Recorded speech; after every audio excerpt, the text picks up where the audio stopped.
Hello guys, good morning. So I'm Glidel. Welcome mga kadot.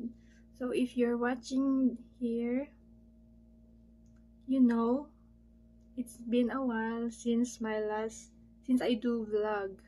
So here's the update about me, about my life. So I work in cruise ship in April 2024. So I'm busy. I'm busy 6 months. So in cruise ship it's hard, but it's okay. It's a good experience for me because and enjoyable, of course. Siyempre nakapunta tayo sa mga places na like Paris, London, and all. More on Europe. Europe kasi yung ruta ng barko ko, yung Regal Princess. It's a princess cruise ship. So yon, enjoyable naman siya, pero yun, siyempre, hindi lang maiwasan maging malungkot. Siyempre, tapos ang hirap kasi doon. Kasi 12 hours ka nag-work. Literal na 12 hours. Siyempre, hindi naman saktong 12 hours yun. Kasi yung pagising mo pa. Then yung, siyempre, maliligo ka pa and all. So, yun. And ngayon, nandito na ako ulit sa Pilipinas. Yes.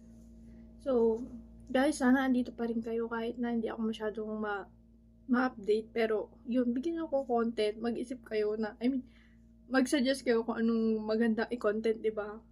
So, yun. May asikasuhin kami ngayon. I hope pumasa. Lord, sana pumasa po. I'm hoping and praying, Lord. Thank you po. So, kape tayo, kape. Kape. So, wala yung girlfriend ko ngayon dito kasi nag-work. And she will be out at 12 p.m. No, yes, 12 p.m.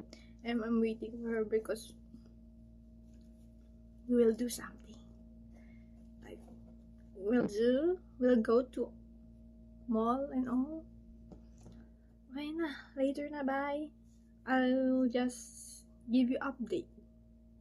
Bye mga kadot, thank you. So, here's the recap guys, nung nasa bar ko ako. Katapos na naman ng duty, papunta na sa kabina. Stress ng mukha, tingnan nyo, sakit ng ulo. So, ayan guys, the duty is done for the day. And, ayan, nakahiga na lang ako. And going to show you the room tour also. So, I'm standing up. Then, here's the room tour. It's actually maliit lang, guys.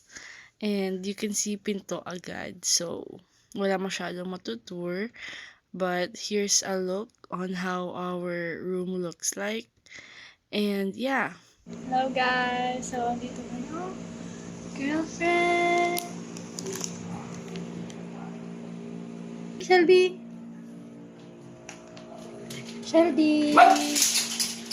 Ruby! Ito yung baby Ruby!